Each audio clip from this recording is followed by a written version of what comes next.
Hello everyone. Wanted to address the subject of scale, and this isn't going to be so much a rant as a howl.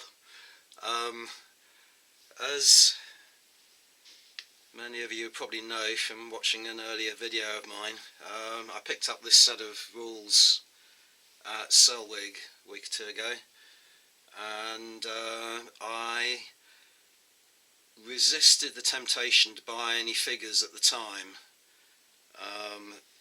because I've got such a mountain of unpainted lead. But having read through these rules, I'm really keen to give them a try and crack on. So I thought I would get hold of a few figures at least, start painting them up. And I had a choice really. Peter Pig do a number of box sets to go with their rules.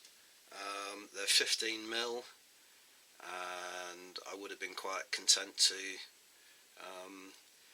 go along that road. But I thinking about it, I was looking at some alternative choices, and I settled in the end on buying a bag of Blue Moon figures from Old Glory. Again, 15mm. I'm happy with that choice because, much as I like Peter Pig, their figures are a little bit idiosyncratic, one might say. They are quite small as well for 15mm. This is going to be my point about definitions of scale in a moment. And I was curious to acquire some Blue Moon figures because, again, as you may know from previous videos, I'm painting up some 18mm Eureka figures for the Crimean War, and they don't have artillery limbers in their range, and I was looking for an alternative source for that, and a lot of people have suggested Blue Moon as large 15mm figures that would suit 18mm, and I would just have to purchase riderless limbers from their Blue Moon's Napoleonic range, and then use them because the style of the limbers hadn't changed that much in the course of 40 years. Use them for the Crimea. But anyway, so I got hold of a bag of let's put that. I got hold of a bag of mounted Plains Warriors, Native American cavalry. It's 30 in the bag, so you get 30 horses. I actually got 31 riders, so they threw in an extra one accidentally. And here is an unpainted but primed example of one of the horses. Now, I haven't got any of the Peter Pig Western figures, but I have got plenty of other Peter Pig figures, and this is another point that I want to make about scale, is that when a figure manufacturer has a large range of figures,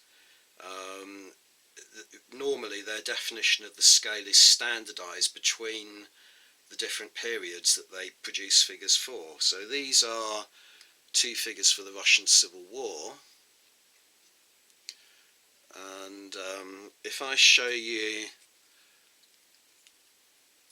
the Blue Moon figure in side by side with them, I'll try and get them at the same kind of depth from the camera lens to make it a fair comparison.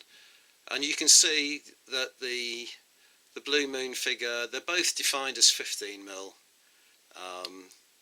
The Blue Moon figure is indeed a little bit larger, but I'm happy with this choice for the Western set of rules because I think the Blue Moon have such a large range of Western, and I think they call it war paint, but it's basically the cavalry wars on the plains against the Native Americans, and they have another separate Western set of figures that would do for the cowboys and the townsfolk and cattlemen, all that kind of thing. But take a look what happens when you compare an 18mm, sorry to bang the camera, 18mm Eureka figure against the Blue Moon. I mean, the Eureka 18mm figure dwarfs the Blue Moon 15mm figure,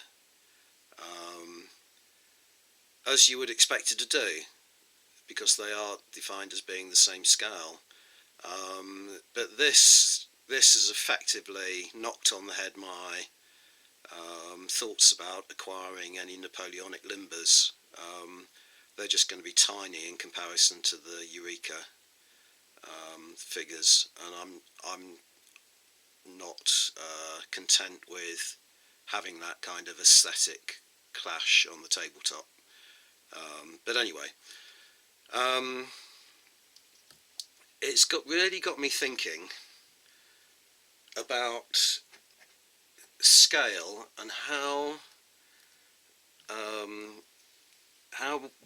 figure manufacturers define it, and why, as wargamers, as the consumer of their products, we put up with this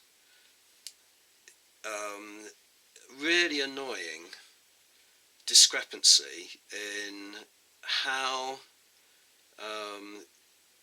figure manufacturers diverge in terms of their definition of scale. In theory, it should be really simple to standardize it, and in fact, lots of kind of laws of competition and commerce and so on actually prevent that standardization from happening. And that's what I want to talk to you about. So this is really quite a complex problem, quite a complicated and intricate kind of argument. I base it a lot on this book here, which a lot of you I know will kind of blanch at when you read the title. It's a really fascinating book by an American, I suppose you'd call him a mathematician, statistician, called Robert Axelrod, who deals a lot with complexity theory, and it's called The Complexity of Cooperation, Agent-Based Models of Competition and Collaboration. Now, there's two words there, competition and collaboration. I'd like to introduce another word straight away at this point that I'll come back to later, which is compromise, another C word. But this book is absolutely, I find it anyway, absorbing, because it goes into mathematical analysis of a number of actual conflicts, competitive areas where collaboration is necessary, where some kind of compromise has to be found in order for the situation not to descend into anarchy. And I would put it to you that at the moment we are in a situation of anarchy as far as definition of scale in wargaming goes. But he does have a chapter devoted entirely to the establishment of standards in industry in here. And his point really is that if you have two definitions of a standard in any industry, people will choose one or other of those two definitions, depending on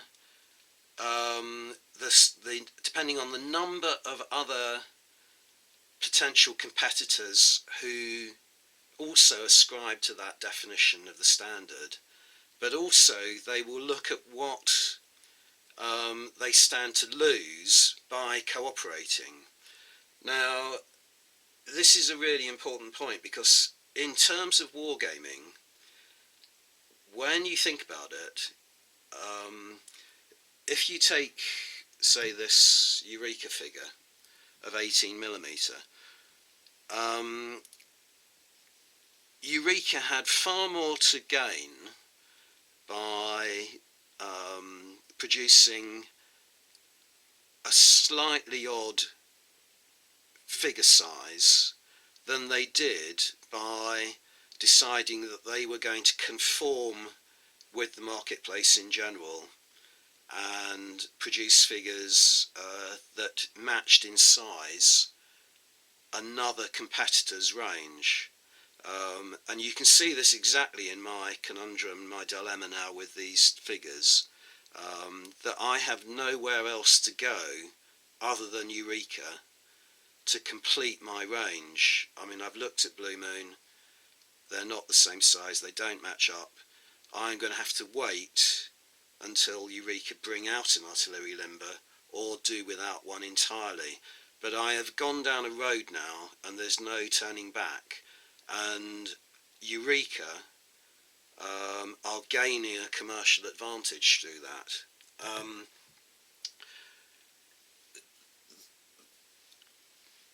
If you go back over 100 years, okay, to the early days of model railways. Now this is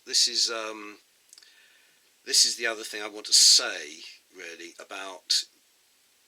There's a big overlap between the model railway hobby and the wargaming hobby. However, it is essential in model railwaying that you have standardization, because if the gauge of the railway track that you're using differs between ranges and yet is supposed to be the same gauge. So if you took a gauge, say like HO, if you buy an HO train set from one company, and then you buy another model train from it, which is supposed to be HO from another, and you find when you put that model onto the track, it doesn't match up with the track, the wheels don't fit, it's not going to run.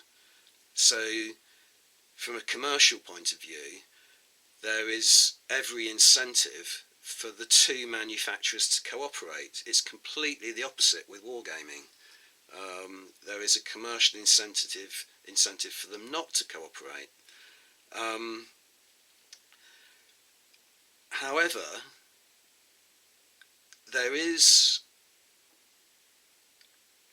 a kind of segue from model railwaying into wargaming, in that model railways often have to have, they portray, say, carriages that have doors. The doors have to be the standard height to allow a miniature figure to get through them. There are figures on the platforms, there are figures decorating the scenery, walking down village streets and so on.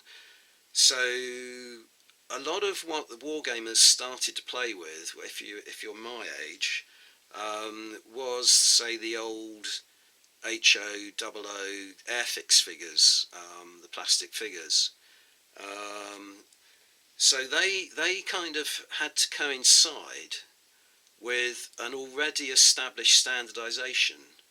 And like, believe it or not, in the up until like the early 1930s, there was a great deal of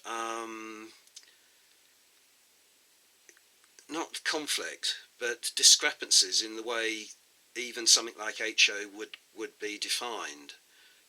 So a lot of in the early days, a lot of trains didn't match up, and you couldn't transfer from one manufacturer to another very easily, and that compliance slowly evolved. It slowly emerged because it was in the interests of everyone to cooperate. Um, so we got to a stage. Also, we got to a stage where scales began to diminish. That was largely because of for economic reasons. That in the interwar years there was economic depression. Um, People couldn't afford train sets if they were going to be spread out into the kind of wider community and not just be the preserve of rich kids.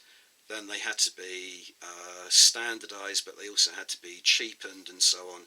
So there were a lot of marketing reasons for the companies to cooperate, and eventually it came down to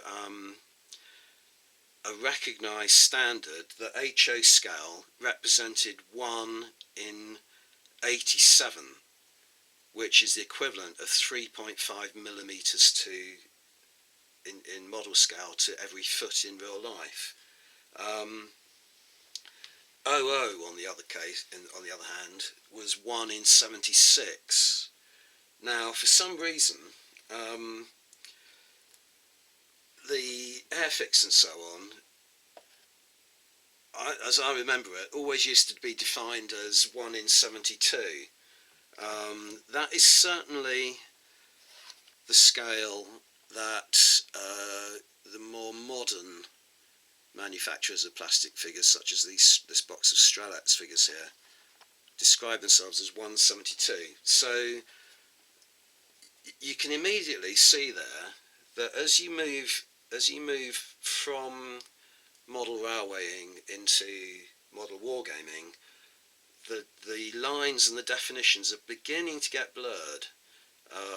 Airfix often used to have on their box HO/00, and yet, as I've just explained, they are slightly different sizes, slightly different scales, and they're different again from 1/72. So you've already got 3 ranges there that are being blurred and pushed together into the same category, and that's the thin end of the wedge, really, because it's all gone horribly wrong over the last 50 years or so. It has really taken a turn for the worst. There's another issue here, which is sometimes scale is expressed as a fraction. So here you've got a scale of 1/72. Sometimes it's expressed as a millimetre, number of millimetres. Now what that millimetre represents, so if say 15 millimetre scale, so you have 2 15mm scales supposedly here, what that is telling the purchaser is that a standard figure size, so those guys riding the horses there, if they were average height, they would be 15mm tall. And an average height is I was going to say it's defined as, but it's not, because there's a difference in definitions around the world. But say you ask yourself, what is the standard height of an average human being? And that is commonly taken to be 180 centimetres. Now, you can do the arithmetic from that. I've got my calculator out here so that I don't make any mistakes. But 180 centimetres divided by 15mm is 1 in 120. Okay, so you would imagine, that's fantastic, you've got an absolutely straightforward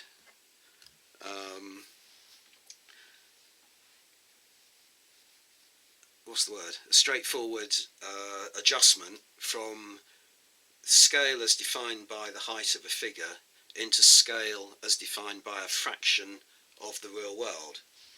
And 15mm should compare to 1 in 120. It doesn't. Okay. Does if you live in America. And this takes me back to railway gauges, because HO and OO are globally standardized. When you get to TT, tabletop railway scale, that is far more loose definition. TT really just describes the size of a model railway that can conveniently put onto a tabletop in a normal size room. So again, it's a smaller scale.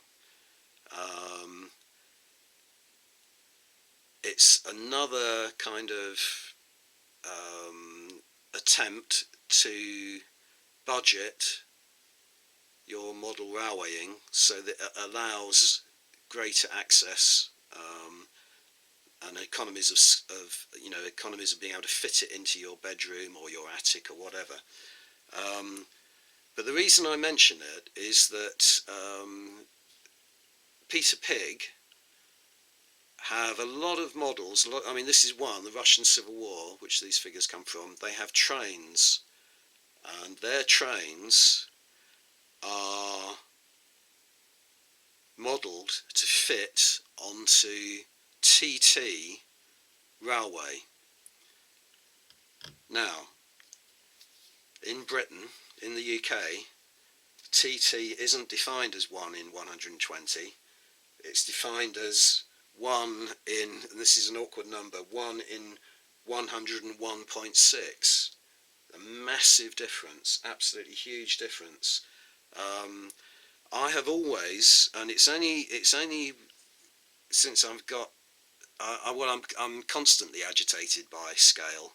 I have been nearly all my wargaming life, but just in the last sort of day or two, it's only now that I realise there is that difference between the UK and the USA, because I have always worked on the basis that 15 millimetres is equivalent to 1 in 100th, which is near as, damn it, 1 in 101th. And it makes the arithmetic of working out what sizes a building should be if you were going to upgrade it to 25 millimetre or 28 millimetre or whatever, makes it much easier to do. If you define 15 millimetres as 1 in 100, the arithmetic is really simple for conversions and things like that. And that is what I've always done. I thought that was a very useful rule of thumb. Turns out now I'm completely wrong, and if I'm discussing the subject with a colleague or a communicant across the Atlantic, we're talking oranges and pears. We're not talking the same language. To make matters even worse, it's different again if you're in Russia. In Russia, TT is defined as 1 in 130. So it's even smaller than if you're in America. And that brings me back to this box of Strelets, because how are you supposed to know, before you actually purchase the figures and you've got them in your hand and you can see how big these figures are, what their definition of 1/72nd scale is now? Because Strelets are a Ukrainian-based company. Have they been passed down the Russian legacy of defining TT as 1 in 130 and continued with it since their separation from the Soviet Union? Or have they adopted an American definition or a British one? And if they're selling this in the UK, do you see what I mean? You have absolutely no idea whatsoever. And that also ignores the fact that, is there any such thing as a standard height for a person of 180 180 centimetres. 100 years ago,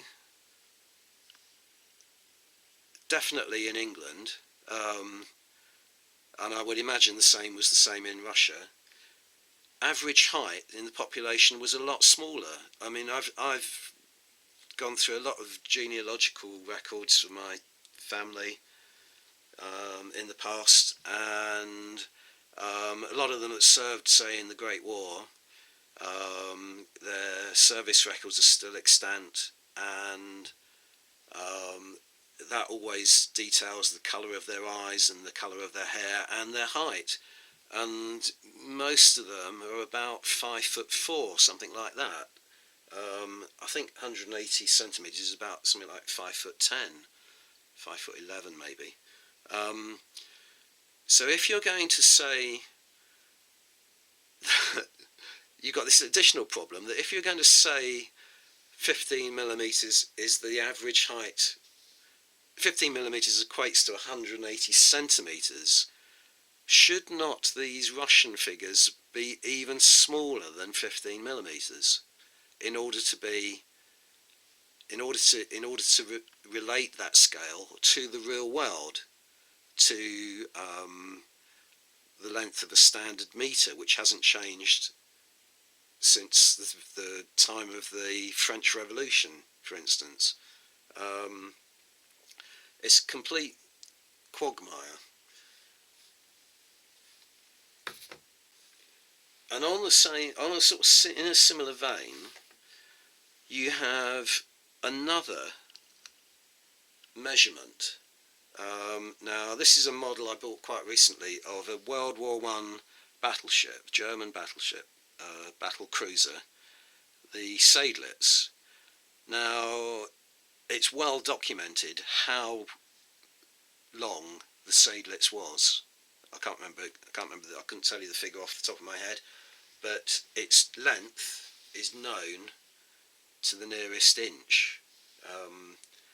So this is a 1/1500th scale model of that ship. So I know when I purchase it that I could put a ruler across it, and if I knew the figure of the original vessel, I could divide that by 1500, and it should measure exactly. The measurement should be exact. So you have a very definitive scale there, as you should have if you took something like a Crimean War figure, and okay, I don't think this figure's carrying any kind of weapon, but say he had a Lee Enfield musket or something like that, a weapon of the time. They came in standard sizes, so you should almost be able to gauge the accuracy of this scale by dividing the known length of a Lee Enfield musket by oh gosh, now it's getting complicated, isn't it? But divide the original length, the known actual length of a Lee Enfield musket, by the length of the musket portrayed on a figure that is supposedly 18mm scale, seeing what the result of that division is, and then matching it up to what 18 mils divided by 180 centimetres should be. And I bet you don't get the same. You don't get a correlation, and yet you should be able to. There should be much greater discipline and scrutiny of these kind of measurements.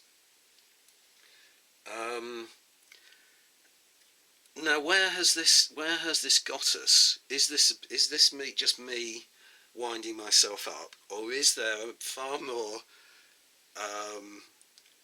profound effect? I think there is. I think this is really important to us all, and I'll tell you why.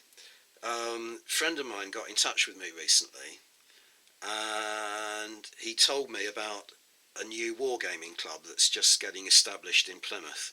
It was music to my ears, because I left the only wargaming club that existed in Plymouth several years ago, um, under a great deal of antagonism, and I've missed playing in a club. I've missed playing socially ever since. I've been doing my own thing, and in fact, what it's made me realise is that it has allowed me to kind of tailor my wargaming well to my own tastes and my own definitions and so on. I've been able to concentrate on projects that interest me rather than painting up figures for a game that might be coming up where I had to kind of come to sort of some type of terms with the community about what game we were going to play, what scale we were going to play it in, what rules we were going to use, all that kind of thing. Now, talking to my friend about how this potential club is likely to grow and the sort of things that are going to go on there, it's made me realise that all the games that are potential kind of candidates for choices for people to play are have really been decided for us. So how can I put that? For instance, there are a lot of good games. There are a lot of sets of rules, and there are a lot of ranges on the marketplace now which are ideal for wargaming clubs. And one of them is bolt action. Now, I have played bolt action. I haven't got the second version of the rules. It's something I kind of just dropped the minute I stopped going to my last wargaming club, because it's not something that really grabs me. I'm not that much into World War II wargaming anyway. I like the rules, but they were they didn't float my boat as much as some other periods, so I was much happier to kind of drift back into the Black Powder era, for instance, that kind of thing. But if I'm gonna go to this new club, I have to start thinking about a number of things really. One is, what games am I likely to be able to get when I go there? What have I got that I can take? It's a little bit further away from me than my last club, and I have to think about what I can carry. I don't drive. Potentially I might be getting a lift there. But it's a matter of what you can pack up, what you can carry under your arm, what you can present that other people are going to be interested in playing, and also have their own figures for that kind of thing, so that you're not taking all the scenery, you're not taking both the armies, that kind of thing. And bolt action has really kind of established itself as one of those rules that is becoming kind of prevalent and played in a lot of clubs. Another potential is Saga, which I've really lost interest in. I couldn't really play it anyway on my own because it's not a solo game, but I really have lost interest since I've stopped feeding my appetite for it by playing it. I really have lost interest in it, and I haven't even taken the new set of rules out of the cellophane wrap. But that's another one. It does strike me that a lot of these rules are designed for not even for 25mm, but what's termed 28mm now. Now 28mm, again, depending on your definition of whether 15mm is 1 in 100 or 1 in 120, 28mm could vary between being 1 in 53 or 1 in 64. So again, you're likely to get that divergence of opinion on what 28mm scale actually represents, and you're likely to get a difference in the size of figures that figure manufacturers produce. But the thing is that as you go up in scale, the visual aesthetic, the difference in apparent height between figures diminishes as you go up in scale. So a difference in definition in 28mm isn't as striking as a difference in definition in 15mm.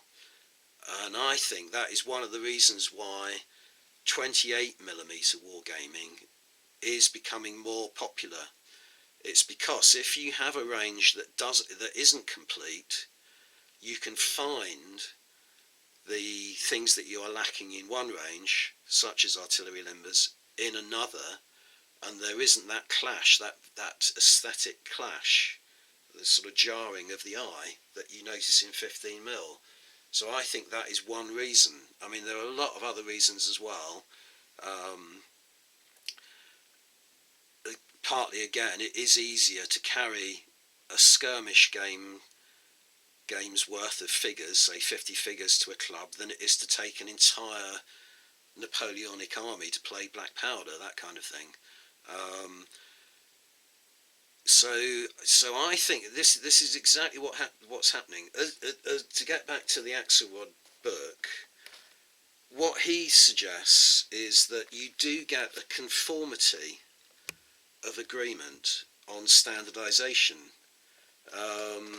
when it's in the interests of all the parties to cooperate, even if they do pay a price for their cooperation, even if they have to make some sort of sacrifice for their cooperation, because there is no incentive for figure manufacturers to make that sacrifice.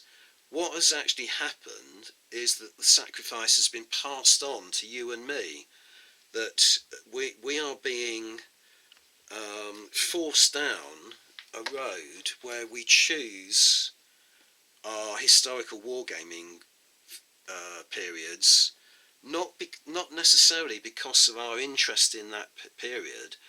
It's because of their availability and their utility in the general community, because we can take those armies and play with them at a club.